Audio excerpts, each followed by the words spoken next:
This podcast is sponsored by nobody. Hey dudes, welcome to Splat from the Past, the only 80s themed horror sci-fi show where things can get totally radical. Now today I will be talking to a multi-talented Renaissance man. He is a director, producer, musician, club owner, manager, journalist. I mean, he has done a lot. I am talking about Michael Holman. Michael Holman directed Run D.M.C's Christmas in Hollis video, which I am old enough to remember the day that video premiered on MTV. It's celebrating its 35th anniversary. We're going to talk about that. He was associate producer on Beat Street, the breakdancing movie. I grew up watching that. He created and hosted Graffiti Rock, which was a rap and R&B show, almost like American Bandstand or Soul Train. Later he was a producer on Nickelodeon kids shows like Eureka's Castle and Blue's Clues. He was in the Tubes briefly. Yeah, he spent a lot of time in San Francisco in his early years, and he was in the Tubes briefly. And then when he came to New York, he had a band called Gray, which was a duo. And we're going to talk about all that stuff today. This is a guy who has seen a lot, and it's going to be a great conversation. I talked to him on the phone privately a couple weeks ago. He's a great guy, and it's going to be a great conversation. So yeah, here is my interview with Michael Holman. Hey Michael, welcome to the show. How are you today? Thank you. How are you? I am spectacular. This is such a great honor. Thank you for taking the time today. No problem. I enjoy it. So, Happy to do it. absolutely. So, going back in time, I know that you were an army brat growing up, so I take it you gravitated towards film and music as a way of escape during the constant moving around?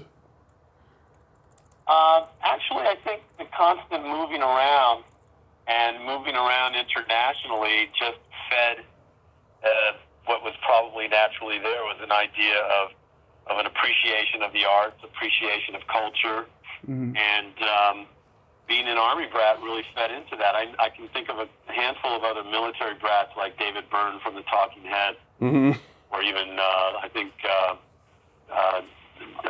Jim Morrison from The Doors. The Doors were military brats.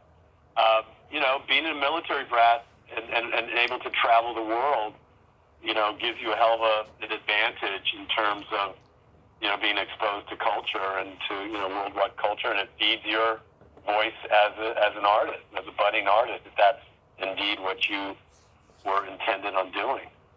Yeah. So what music did you listen to growing up? Well, I was born in 1955, so I grew up listening to the Four Seasons and the Beatles and the whole British invasion movement, and then the whole Motown and Stax Records sound, soul music and R&B music coming from the South, the Midwest, California. When we came back to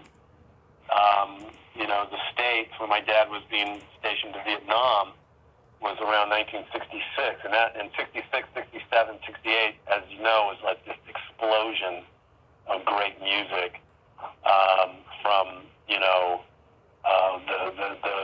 the hippie free love San Francisco sound of Jefferson Airplane and Jimi Hendrix. And these are bands that would perform live in the Panhandle of San Francisco, and we had a house right on the Panhandle, and I would see these bands free on Sunday afternoons.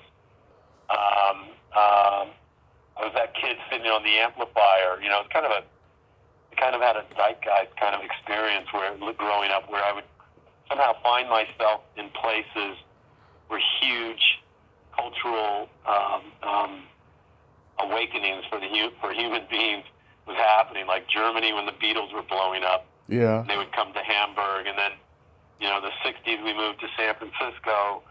In the 70s was LA, and that was the whole Motown. Not Motown. I'm sorry. The whole Soul Train movement and explosion in soul, and then moved back to Northern California to go to university when disco was exploding, and then joined this band, The Tubes, which some of you listeners out there may have heard of. Yep. Important art rock band in the mid-'70s out of San Francisco, originally from Arizona. And I was lucky enough to be part of them and travel to New York on their tour, on our tour in '75, and got to see that world, the height of disco in that time period, and then moved back in the late '70s, early '80s to be part of the whole hip-hop scene. So kind of been lucky to find myself at these nexus of really important cultural, youth culture and movements and scenes. Yeah, I'm born and raised in San Francisco, so whenever I meet anyone from there, I get really excited, because of the history and what have you. Did you used to go to the Bill Graham concerts and the Day on the Green and stuff? Yeah, I mean, in '66, '67, I was all of 12 years old. Yeah. But we actually lived in the suburbs out in Westboro in South San Francisco near Pacifica. But my cousins lived in a house that we owned on Bell Street. That was the place I was referring to. And so I would just bug my cousin and show up every weekend to hang out with him so that I could, escape the suburbs and be in the middle of the city. And like I said, he lived on Fell Street between Clayton and Cole.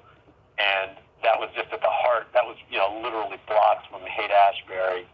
And so on Friday nights, and he was a little older than me. He was already a teenager, and he would show me what was going on. And one of the things that was going on in '66 and '67, especially the Summer of Love, tourists would travel from all over California and all over the country in cars and just drive down in caravans, in buses too, tour buses too, drive down Haight Street, of those 4 or 5 blocks from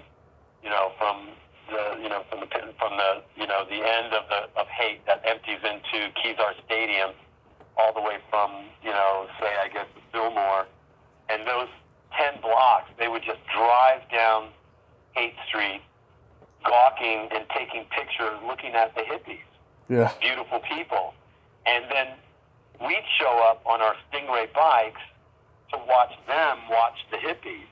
Right. And so, I saw some crazy things, like there was a riot that happened between the hippies and the Hells Angels. Yeah. In which the hippies actually got the better of the Angels and turned their bikes upside down. It all happened in the Panhandle. And all that footage you see of, people air dancing, and, every time you see like a documentary and they want to show what it was like, they pull out the same footage of hippies air dancing in Golden Gate Park or on the Haight or in the Panhandle. And I was one of the neighborhood kids, or at least the local kids that you see in the background, sort of watching it all. So, there were the hippies, and there were all these kids that came from everywhere else in the country. I suppose there was a few native San Franciscans. And then there were the native San Franciscans who were sort of like just watching and observing and being entertained by it all. And so I was a bit of both, I guess. An outsider, an Army brat coming there in the '66, and a local in that, I had family there. Yeah, my dad was born in '57. He was there when Peter Frampton recorded "Frampton Comes Alive" and stuff like that. So, yeah, it was a magical time in San Francisco. Unfortunately, it's changed now. Yeah, it's changed dramatically, but that's what happens. Anything that happens, anything that comes from change, which the '60s, the Summer of Love was, a huge change, bound to change again. Yeah. No. It says on IMDb you were in the Fillmore movie. No, I don't know what that is. IMDb is not always accurate. I know. What Fillmore movie? Yeah, it was a concert movie from '72. It had like the Grateful Dead and Santana and all the bands in it. No, that's not me. It could have been someone else with the same name. I don't know. Yeah, that happens a lot. So when you were at San Francisco State, were you studying journalism? No, I wasn't at San Francisco State. I was at USF, University of San Francisco. Sorry, USF. Were you studying journalism there? No, I was a pre-med major, funny enough, Mm-hmm. and then joined the Tubes at the end of my sophomore year, Mm-hmm. and dropped out of school for a year and went on world tour with them, which was really just the domestic American tour all across the United States.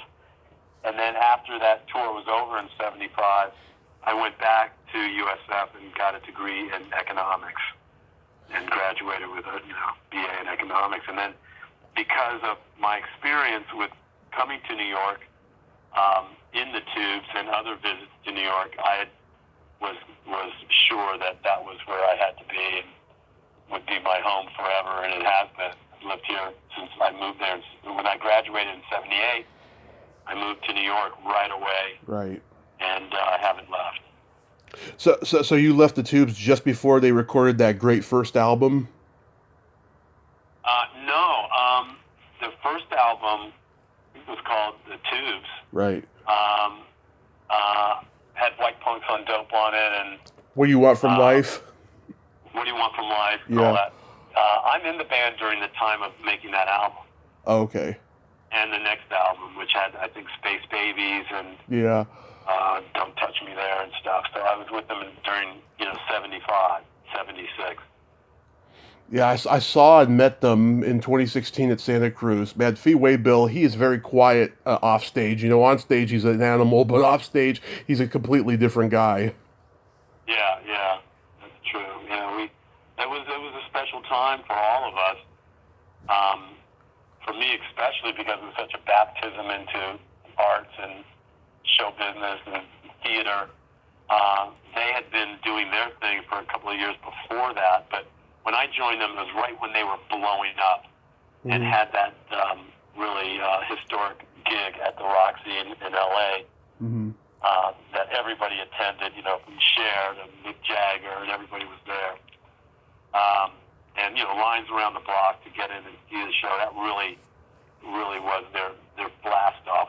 Our blast-off was that gig at the Roxy in '75, in the summer of '75. Yeah, I mean, they were this very interesting band with an interesting sound. They were like Frank Zappa meets glam rock. Yeah, and they were.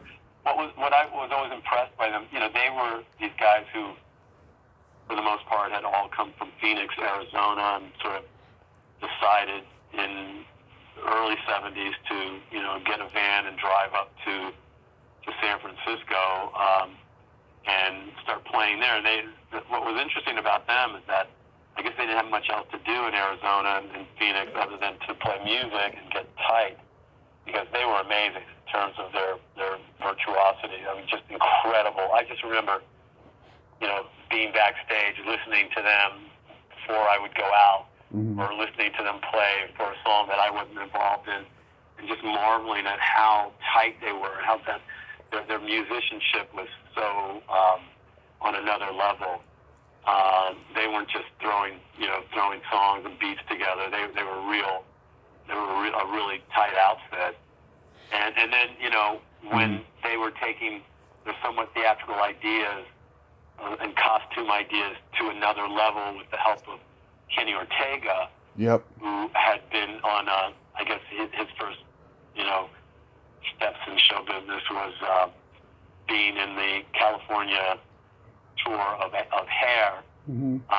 His next big thing was to direct the Tubes and to bring their ideas to another level in terms of dancers and costumes and props and sets.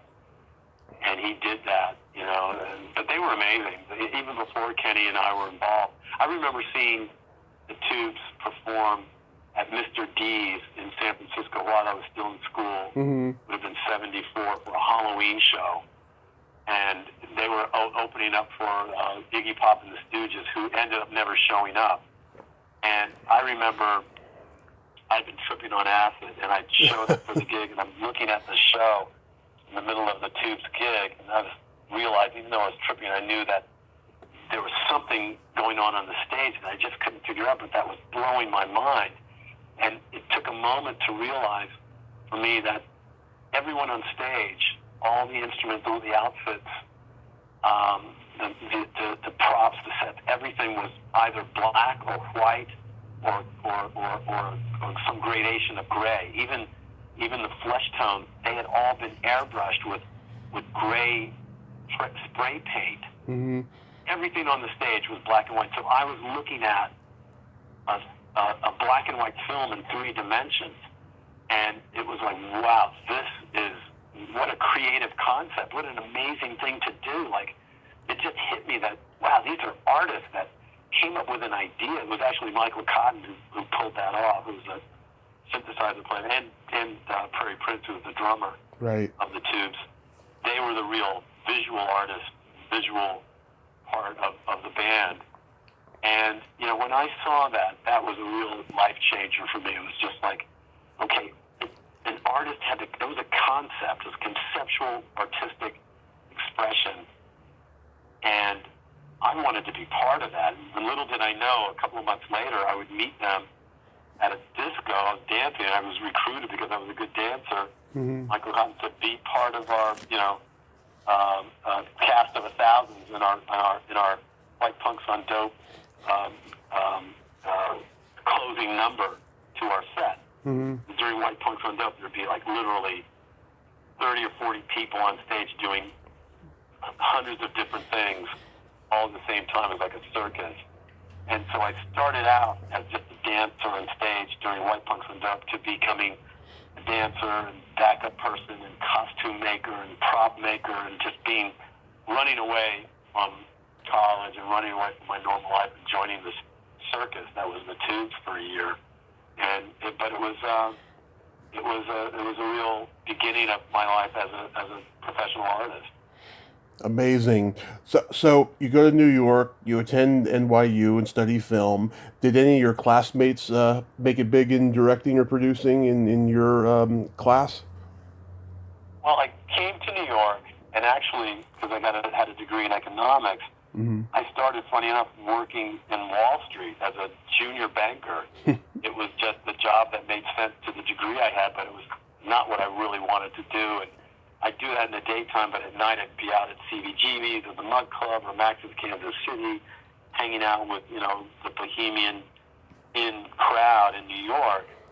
And, you know, that did last. The whole idea of stretching myself between a normal business life, working life of being like a, you know, junior banker wearing Brooks Brothers suits during the day, and then wearing wild, crazy, you know, art-inspired costumes at night and partying all night, and then, you know, getting up and having to get up early in the morning and ride the subway to work, you know, just didn't last, you know. And in the end, it took me less than a year to say, this is not who I am. I'm an artist. I'm in New York to pursue my voice, to hone my voice, to find my voice as an artist. Not to be working in a bank. And so by 1979, 80, I was a full-fledged bohemian artist, creative, living, working, partying on the New York scene that became a belle epoque for the world soon after. You know, a time when you know, so many important people that were on that scene became huge stars. Right. You mentioned who were some of the people that I knew that became stars. I think, what was your question again about that? Oh, your classmates at NYU. Oh, yeah. See, NYU came later. That was after so much had happened for me in New York, being part of the downtown scene, being a hip-hop pioneer. Got it. Bringing that culture to the world. And when my time in hip-hop in the later 80s, was over, as hip-hop had changed and become something else and left me and a lot of the early pioneers behind, impresarios and artists alike. A lot of us went sort of looking for other things to do, and so I went to film school. But that would have been in the later 80s. Oh, okay. But in the late 70s, early 80s, like some of the people that we partied with, we were all just friends and buddies and pals. it became hugely famous. You know, everyone from Julian Schnabel, Jean-Michel Basquiat, Kiki Smith, Keith Haring, Kenny Sharp, Madonna. All these people were just, you know, part of our scene. Mm-hmm. And, you know, Debbie Mazar Oh, yeah. became a big actress in Goodfellas and other films, L.A. Law. We were all just kids on the scene, you know, trying to impress each other. And occasionally with enough talent and luck and ambition, like Madonna and Jean-Michel Basquiat specifically, we would make it to the next rung and the next rung and the next rung until, like a Madonna and Basquiat, they end up as, you know, world-famous celebrity artists. Yeah, the Breakfast Club, they were around. Breakfast Club? You mean like... The band, you know, Dan Gilroy, he was Madonna's boyfriend for a while. Didn't really know them. Oh, okay. Didn't know them much. Must have came a little bit later then. Yeah, so you and Jean-Michel meet and you form Grey. Right. That's right. It was at a party called the Canal Zone Party in 1979, April 29th, 1979. Mm-hmm. And I met Jean there, and, you know, it was basically a party for this graffiti collective called the Fabulous Five. And Basquiat was, he didn't know, you know, we didn't know him. We just put out a general invitation to everybody on the scene. He showed up and wanted to be given a chance to do some of his art as well. Besides the collective, the graffiti collective of the Fabulous Five, which Fat Black Freddy was the spokesperson for, hence the name Fab Five, and Lee Kionis was the major star of that graffiti collective. So Basquiat, all of 18 years old, shows up saying, I want to be part of this too. And so we're like, okay, he was so charming and so smart and so ambitious that you just didn't have anything else to say but yes. And so we laid out a big piece of photo paper, hung up a big piece of photo paper, and gave him a can of red spray paint. And he proceeded to write, which of the following symbols are omnipresent? A, Lee Harvey Oswald. B, Coca-Cola logo. C, General Mallory. D, Samo copyright. Like, oh, you're Samo. There was a famous tag that was all over downtown Soho. But no one knew who it was. And now he was revealed to us. And so I did this interview with him on video, and we talked a little bit afterwards. He invited me to start a band with him. And that was important back then because everyone who came to New York or already lived in Europe, but mostly who came to New York from all over the country, right, like myself from California or all over the world, came back then, in those days, came to either make art, be part of the art scene, or be a supportive part of the art scene. In the periphery in some way, you know, an impresario or a promoter or a gallerist. And, you know, I was from California, what I was going to say is, no matter what you were doing, and this was especially true for the male artists, and I hate to put this in a sexist situation, but male artists, particularly if they were sculptors or painters or filmmakers or writers or whatever they were doing, they also had to be in a band. Because that's how you picked up the chicks, right? And a lot of females were in bands too, like the Bush Tetras, Bongwater, which was Dan Magnuson's band. Yeah. Karen Black, which was a band of like really avant-garde artists that made up that band.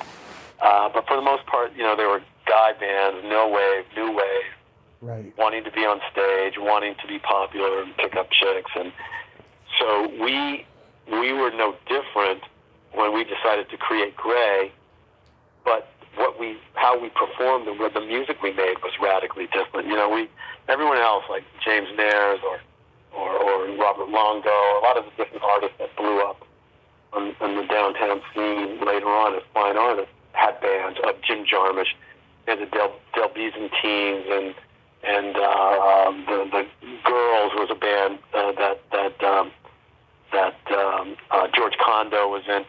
All these bands were kind of post-punk, no-wave, new-wave bands that played three-chord music, rock badly.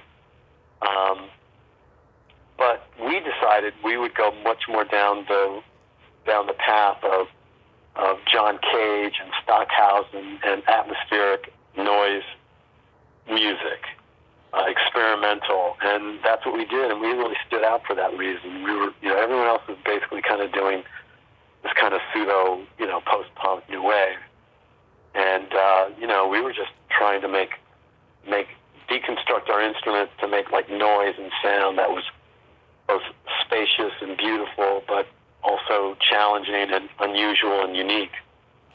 And you guys got best way to figure that out is to just go on YouTube and listen to our album Shades of Gray's Shades of full album, and you can really get an idea of our aesthetic.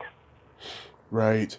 And you guys got to play clubs like CBGB and Max's, so you saw all the punk and new wave bands there. Sure, yeah. I mean, we never played Max's, but we played CBGB's plenty of times. Played the Mud Club twice, and played played Hurrah, Uptown. So yeah, we played all over. We saw but punk by 79, punk was over. Mm-hmm. 78, punk. Nobody was making punk anymore. It was all new wave, no wave. There were a lot of street kids who dressed up like punks, begging on the street. But that was the last remnants of punk. I mean, anybody who was cooling on the scene by 78 was totally into it. Punk had died out, by then. Mm-hmm. And it came and went with, started in New York, of course, with the Dolls and the Ramones and television and the Voidoids, Richard Hell, the Voidoids, etc. Yeah. Malcolm McLaren hears about this, comes to New York, brings those bands to England, and it starts a revolution there. But it makes it seem like that the world seems to only remember the English punk bands, even though for good reason they were probably better. Yeah. But they did it better.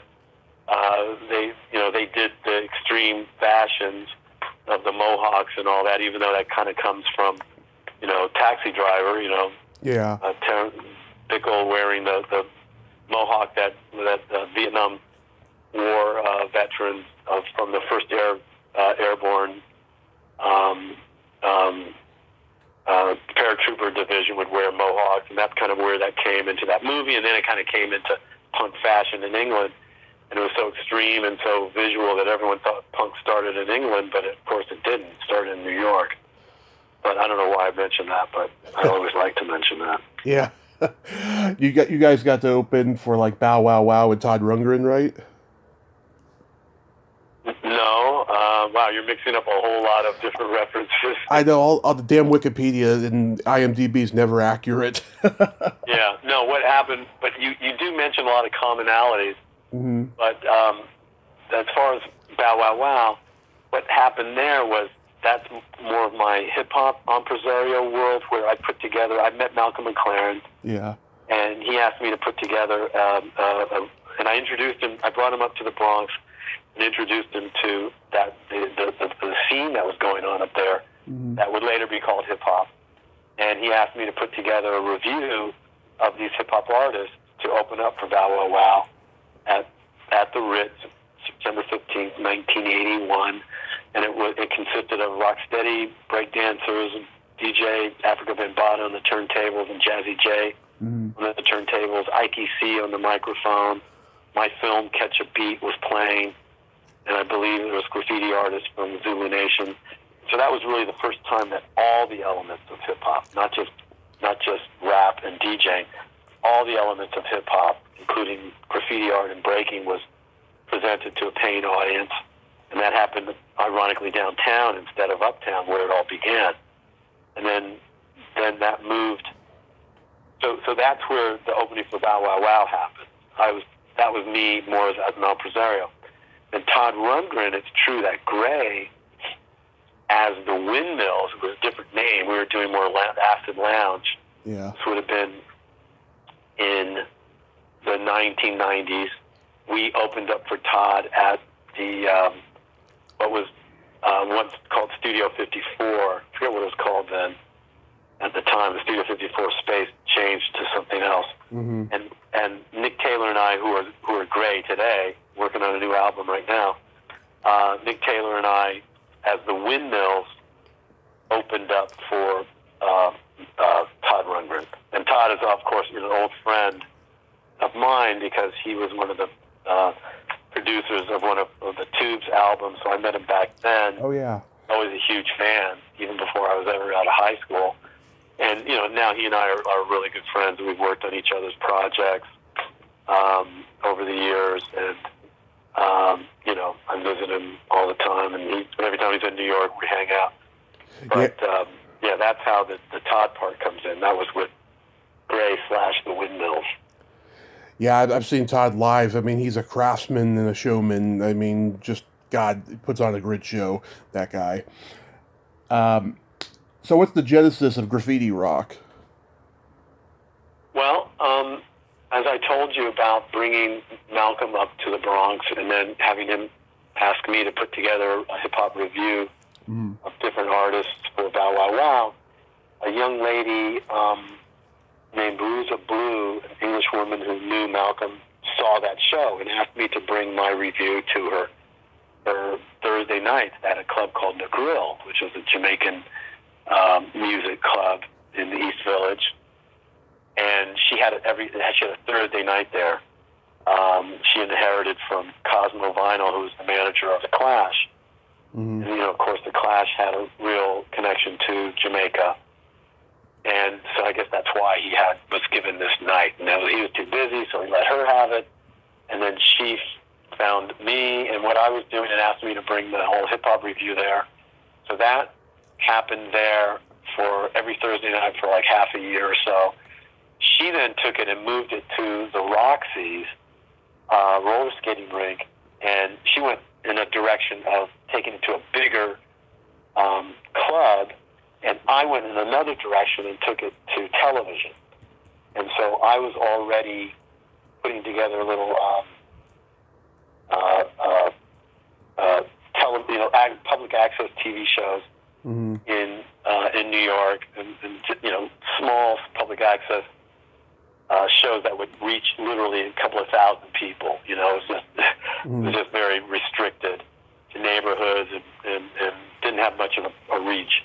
Yeah. But I was starting there, putting together these hip hop TV shows of filming, bringing kids to like the School of Visual Arts studio and having them dance to DJs and music and graffiti artists doing tags. I shot a thing like that with Futura and different people, shot by Freddie, different DJs, and I would put that on public access.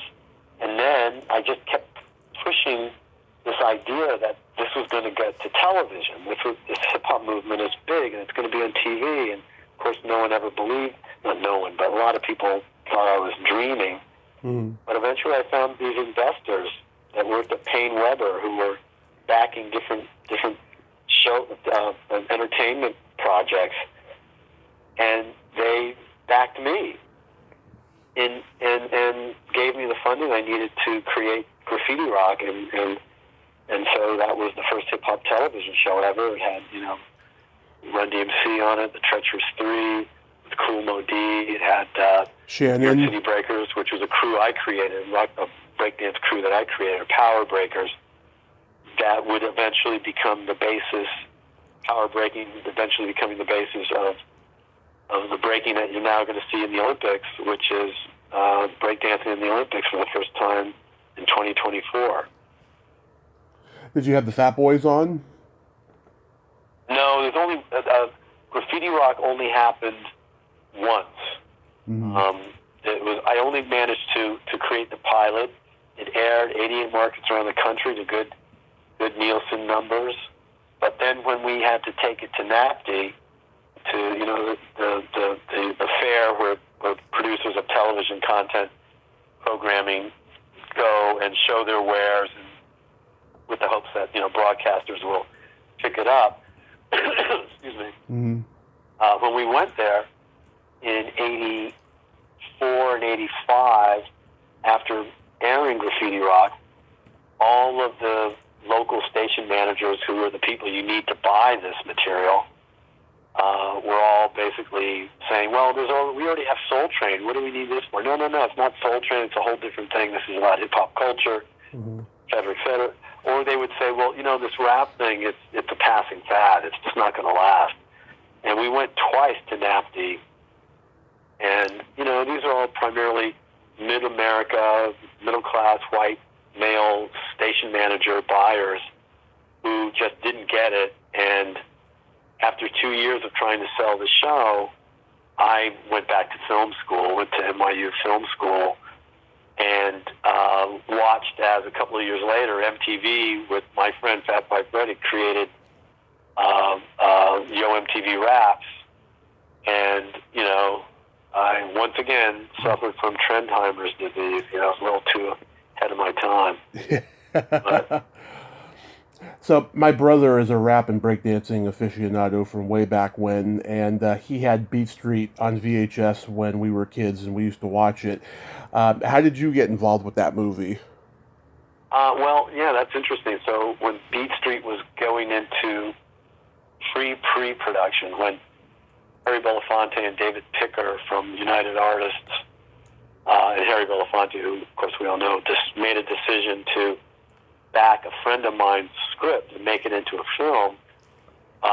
This was around early '83. Mm-hmm. By '83, I had already spent the last 2.5 years as a hip-hop impresario, bringing artists downtown to perform at the Mud Club, bringing rappers, DJs, breakdancers, graffiti artists to show their wares and to perform at the Mud Club and at the Palladium and a lot of different places. The Grill, the place I was telling you about. By this time, I was known as, the go-to impresario of bringing hip-hop downtown, along with Fat Five Freddy and Henry Chalfant and a few other people, Charlie Ahern, Martha Cooper. Yeah. And so I was approached by them to be a producer in the film, and I ended up choreographing the battle scene, which is probably the most important scene in Beat Street. Mm-hmm. Choreographing the other scenes, wrote a couple of scenes, and most importantly, I think, was talent wrangler, just bringing in all the different artists that I was working with: Rocksteady Crew, New York City Breakers, Treacherous 3, all the rappers and breakers and graffiti artists that I knew. Phase 2. I brought them in to be, talent in the film. And so, I was a day-to-day, associate producer and choreographer on that film, helping Mm-hmm. shape it and trying my best, which wasn't easy, but trying my best to make sure the film was as authentic as possible, which isn't easy for films about scenes that are going on while the film's being made or that were around in recent history. No one's ever happy with how a scene was depicted in a film. Yeah. Especially underground scenes. But anyway. Yeah. But anyway, the film wasn't a success in the theaters at first, but then it picked up a new life as on VHS And HBO. So what happened was, Beat Street didn't get a lot of traction in the movie theaters. The culture was still too young, too unknown. Soon after, within a year, it got onto DVD, or not DVD, I'm sorry, but VHS, and traveled the world, and was a major way that hip-hop culture was shared with people, and young people all over the world, was through, duplicated, shared VHS tapes of the film that was handed from hand to hand all over the world, and rentals. It did really well as a VHS rental. Right. back in the day when you would go to, Tower Video or to Blockbuster and rent your films. Yeah, but Andrew Davis co-wrote the film, and that was long before he became a Hollywood giant director. He had just made like Stony Island a few years before, but he wasn't, the huge director yet. Well, the interesting part about that was that he was fired halfway through making the film. It was deemed by everyone, mostly the artists, that the film wasn't really capturing the culture accurately. Andrew was a white kid from Chicago, didn't really know much about it. And halfway through, he was fired and was replaced by Stan Lathan, who was a black director who directed Soul Train television, Soul Train episodes. So he's the one who has the credit for directing it.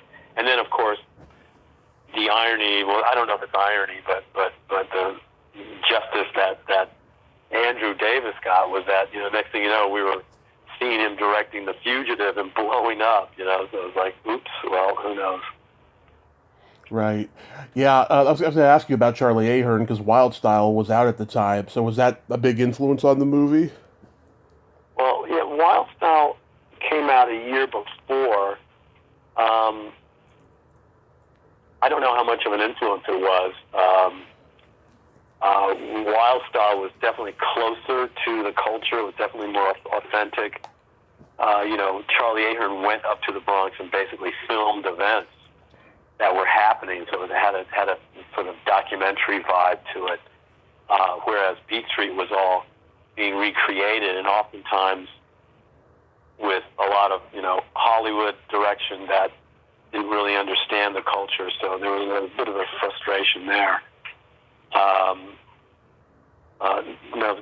Wild Style was certainly more authentic and more true to the culture of hip hop. But Beat Street was huge. It was Hollywood, and so it had it was Orion Pictures, and so it had the luxury of having power and reach and financing behind it. So it definitely reached the world before Wild Style did. And you had some great actors in there. Ray Don Chong, who was coming off A Quest for Fire. Sandra Santiago, who she hadn't done Miami Vice yet. That was like that same year.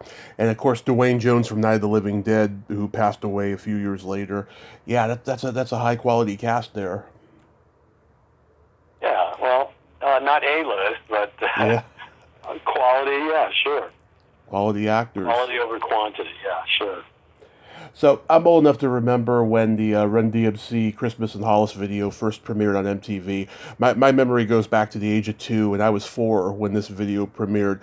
How did you get to be director? So I was already well known to the people at Def Jam Records, and Leor Cohen was a friend, and I had actually used his girlfriend at the time, and she became his wife, E.K. Smith.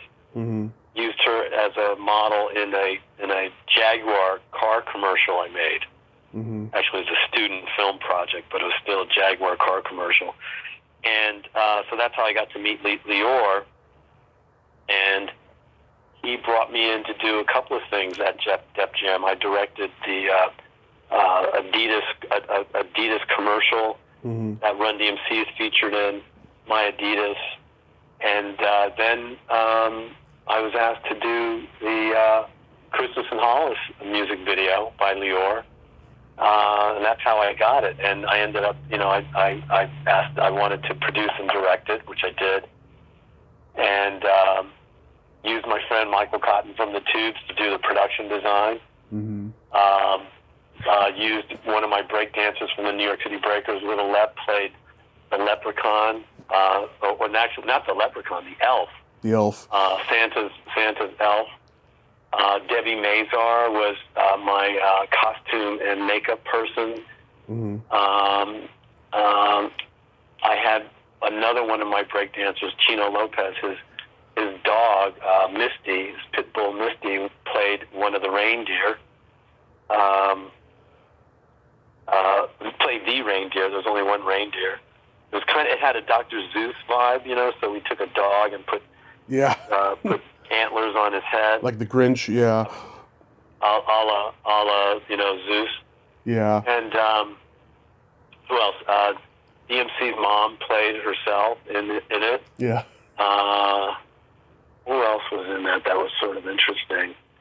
And then of course, the film, the music video is for Run D.M.C's Christmas in Hollis song. That was part of a special Christmas album release that was really there to support the Special Olympics, as I recall, and it was backed by Sergeant Kennedy, one of the Kennedy sons, was one of the Sergeant Shriver, and Eunice Kennedy's son was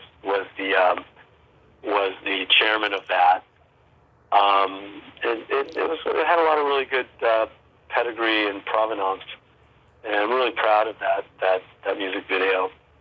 Yeah, it holds up. I watched it last night. It still holds up. I still crack up when I see the mother chasing the elf with the broom.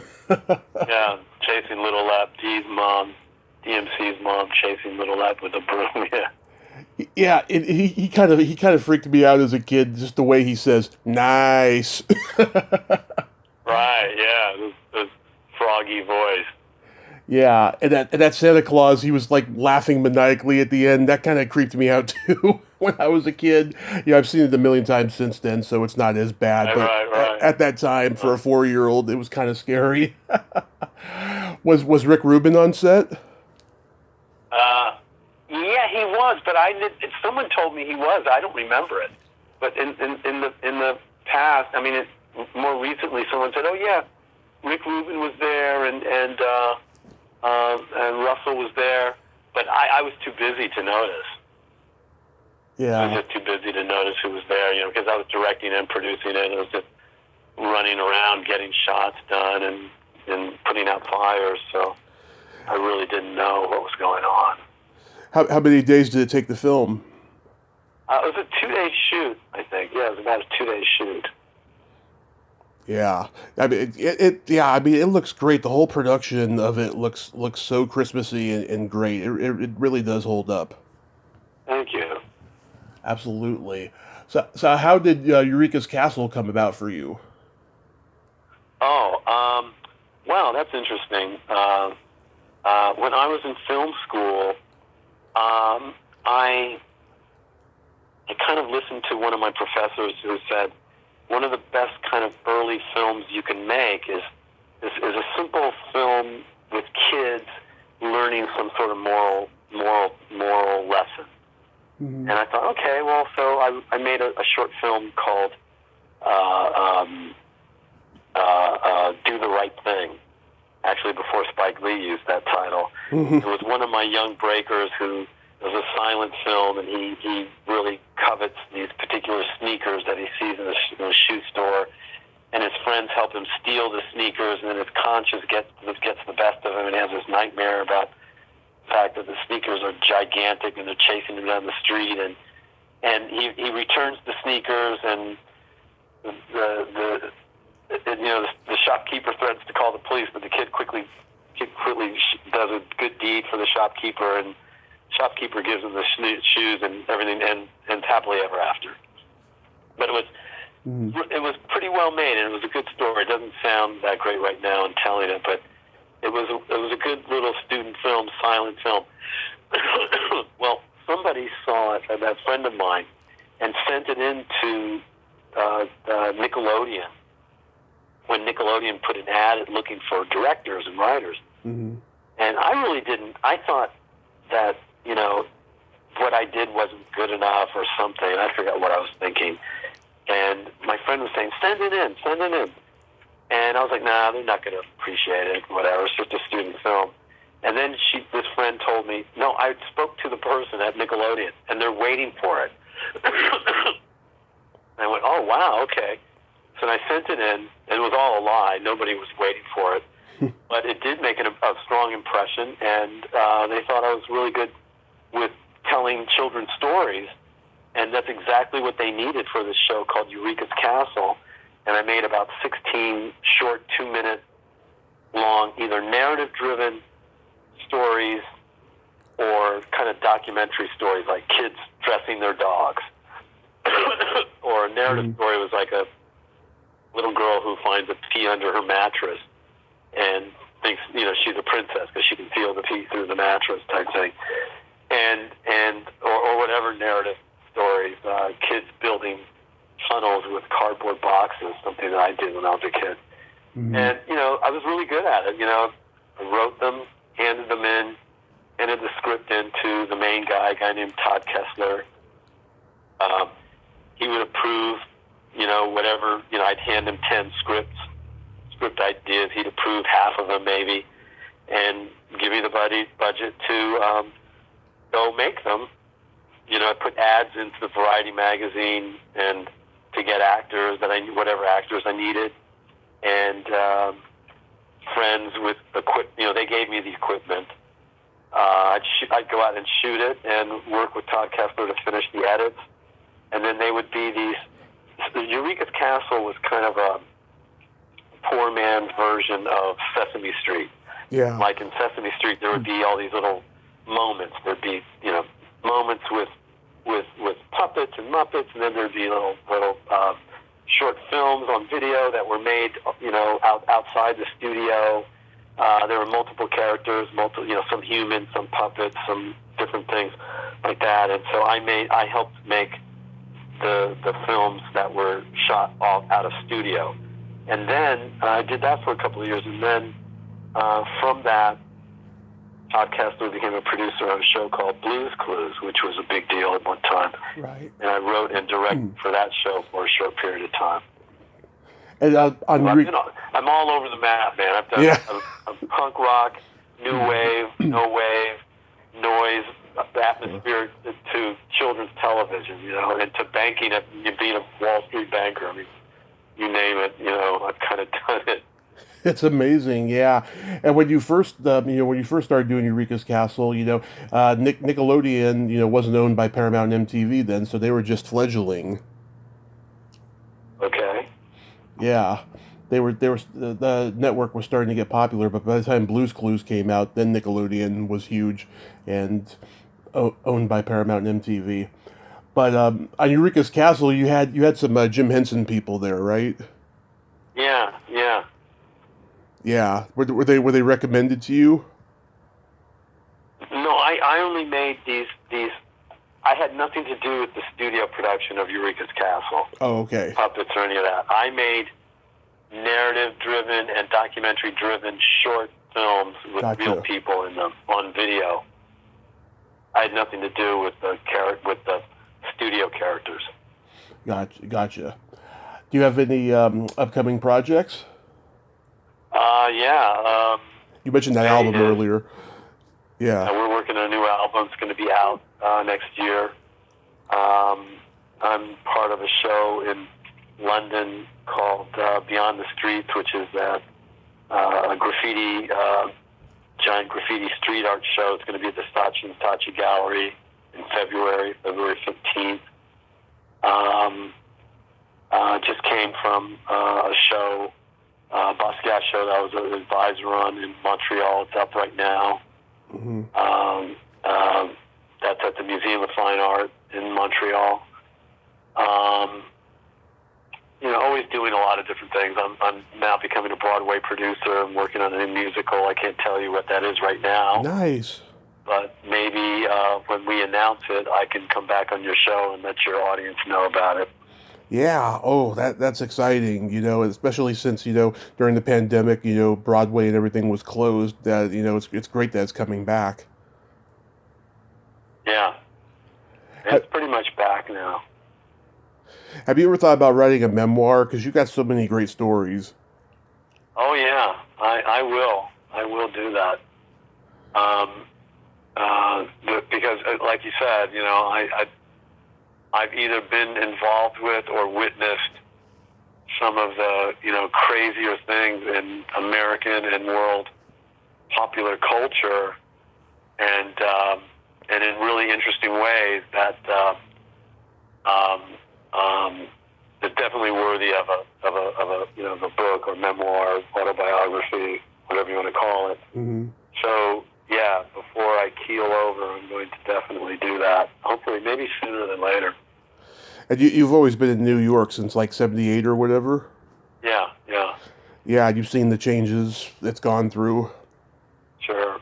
Yeah, it used to be really seedy, and then it became, upscale, and, lots of craziness with the politics and all of that stuff. Does it kind of break your heart a little bit, though, that it's not the kind of artistic place it used to be? Yeah, it is heartbreaking, but nothing lasts forever. Everything is in change. Everything is in flux. Everything's changing, and it was for my generation, and I'm sure there's a whole generation of people doing their thing now in New York that I don't know that much about. That's happening for them, and so it's I have to sort of work in a different way. Not work in such a communal and social way, but just basically do my own thing, and let the new generation do their thing. But Mm-hmm. Nick and I are we're making music. We're making really groundbreaking music now, and we did when our first album came out, which was back in 2010. Mm-hmm. Shades Up. It's still, I think, the music on it. It's a lot of different kinds of music on it, but the cutting edge avant-garde sounds, the experimental sounds are, I think, as fresh as when John Cage was doing it in the '60s or '50s, or Stockhausen was doing it when he was doing it. Just as experimental, just as groundbreaking, just as pushing the envelope. And we still are still in that of that opinion and that style. And we'll always want to be that way. Absolutely. Michael, We had Vince Gallo was in the band at one time, and that gives you an idea of like the kind of Vince Gallo was in the band, Jean-Michel Basquiat was in the band. Gives you an idea of the kind of people that we associated with and the kind of vision that we had. Yeah, you had that Vincent Gallo's Flying Christ film. Oh yeah, Vincent Gallo's Flying Christ. Yeah, is one of my first art films I ever made. Awesome. Michael, thank you so much for coming on today and sharing all these great stories. I hope you have a Merry Christmas, a Happy New Year, and stay safe out there. Thank you. You too. Thank you, sir. All right. Okay. Bye-bye. Bye-bye. Well, there you have it. Michael Holman. What a nice guy, huh? What a cool dude he is. God, great stories there. I enjoyed talking to him. God, he's done so many different things over the years in his career, and he's going to continue to do so. He really needs to write that memoir because he is just a national treasure. Well, until next time, this is Tommy Throwback Kovac saying there's no shame in living in the past because the present sucks. Later, dudes. Nice.